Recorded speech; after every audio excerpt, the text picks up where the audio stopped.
Back to news. 3 రోజుల నుంచి కురుస్తోన్న భారీ వర్షాలతో వరంగల్ జలమయమైంది. దాదాపు చాలా మండలాలు నీటిలో మునిగాయి. వరంగల్ నగరంలో కాలనీలు చెరువులను తలపిస్తున్నాయి. నగరంలో పరిస్థితిని మేయర్ ఎప్పటికప్పుడు పరిశీలిస్తున్నారు. అక్కడి నుంచి తాజా పరిస్థితిని మా ప్రతినిధి వెంకట్ అందిస్తారు.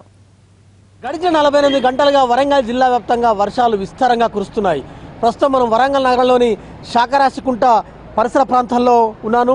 శాకరాశికుంట పరిసర ప్రాంతాల్లోని ప్రతి కాలనీ, ప్రతి ఇల్లు ఇదే పరిస్థితి మనకు కనిపిస్తోంది. వరంగల్ జిల్లా వ్యాప్తంగా ఉన్న 52 మండలాల్లో దాదాపు 12 నుంచి 25 సెంటీమీటర్ల వర్షపాతం నమోదైంది. 20 మండలాల్లో అత్యధిక వర్షపాతం నమోదైంది. అధిక వర్షపాతం 26 మండలాల్లో నమోదైంది. ఒక మోస్తరు వర్షపాతం 6 మండలాల్లో నమోదైంది. అంటే దాదాపు 12 నుంచి 25 సెంటీమీటర్ల వర్షపాతం కేవలం వరంగల్ నగర ప్రాంతంలోనే నమోదైందంటే పరిస్థితి ఏ విధంగా ఉందో అర్థం చేసుకోవచ్చు. ఇక్కడ నగరంలో ఉన్న తాజా పరిస్థితిని ఎప్పటికప్పుడు వరంగల్ నగర మేయర్ నన్నపనేని నరేందర్ ఎప్పటికప్పుడు పరిస్థితిని పరిశీలిస్తున్నారు. శాకరాశికుంటలోని ఒక కాలనీలో ఒక ఇల్లు పూర్తిగా నీలమయమైన పరిస్థితి మనం చూస్తున్నాం. ప్రస్తుతం నా మధ్య వరంగల్ మేయర్ గారు నాకు అందుబాటులో ఉన్నారు. ఒకసారి మాట్లాడే ప్రయత్నం. మేయర్ గారు నమస్తే అండి. మీరు ఉదయం నుంచి మొత్తం పర్యటిస్తున్నారు, సందర్శిస్తున్నారు. ఎట్లా ఉంది పరిస్థితి, కాలనీలో పరిస్థితి? వాస్తవానికి గేటితల్ ప్రాంతం అంతా లోతట్టు ప్రాంతం. ఇదంతా కూడా మొదటి నుంచి కూడా దీనికి ఒక ప్రామాణికమైన డిజైన్ చేయకుండా ఎక్కడ ఎవరికి అవసరం ఉంటే అక్కడ డ్రైన్లు కట్టడం వల్ల ఇదంతా ప్రతి ఏటా కూడా ముంపుకు గురి కావడం జరుగుతుంది. మన రాష్ట్రం వచ్చిన తర్వాత, మా పాలక మండలి వచ్చిన తర్వాత దీన్ని ఒక డిపిఆర్ కూడా ప్రిపేర్ చేయడం జరిగింది. వచ్చే సంవత్సరం ఇటువంటి పరిస్థితులు లేకుండా దీనికి పూర్తి సహాయ సహకారాలు అందించే విధంగా డ్రైన్ సిస్టమ్ అన్నది ఒక ప్రక్షాళన కూడా చేయడం జరుగుతుంది. ఈ వాటర్ ఏ విధంగా ఫ్లో అవుతుందో అబ్జర్వేషన్ చేసి దాన్ని ఒక డిపిఆర్ కూడా ఈ టైంలోనే ఒక డిపిఆర్ కూడా ప్రిపేర్ చేస్తున్నాం. మీరు ఉదయం నుంచి పరిస్థితిని సమీక్షిస్తున్నారు, పర్యవేక్షిస్తున్నారు.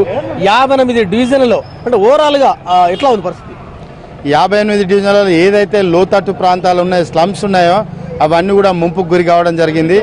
వారికి కావాల్సినటువంటి తాత్కాలిక ఏర్పాట్లు అన్నీ కూడా పునరావాస కేంద్రాలను ఏర్పాటు చేసి అదేవిధంగా వారికి కావాల్సిన ఆహారం కూడా ఏర్పాటు చేయడం జరిగింది. దీనికి తోడుగా భవిష్యత్తులో ఇటువంటి పరిస్థితులు రాకుండా కూడా అన్ని కార్యాచరణ కూడా అన్ని కూడా ఏర్పాట్లు అన్ని కూడా ఇన్ఫర్మేషన్ కూడా తీసుకోవడం జరుగుతుంది. మేయర్ గారు ప్రస్తుతం మనం చూస్తున్నాం పూర్తి స్థాయిలో వరంగల్ జిల్లా వ్యాప్తంగా కూడా తడిసి ముద్దయిపోయిన పరిస్థితి. ఇప్పుడు మనకు రెయిన్ఫాల్ కూడా వచ్చేస్తుంది.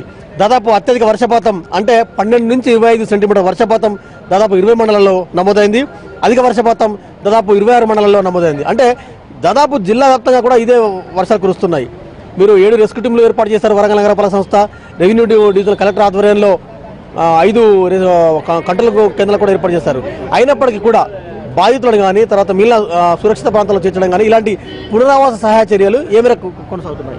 మేము రిస్క్ టీంలను అధికారులనే కాకుండా మా కార్పొరేటర్స్ అందరూ కూడా ఎక్కడ కూడా పునరావాస కేంద్రాలను ఏర్పాటు చేసి వారికి కావాల్సిన సదుపాయాలను కూడా ఏర్పాటు చేస్తున్నారు. అదేవిధంగా స్వచ్ఛంద సంస్థలు కూడా ముందుకొచ్చి సహాయ సహకారాలు అందిస్తున్నారు.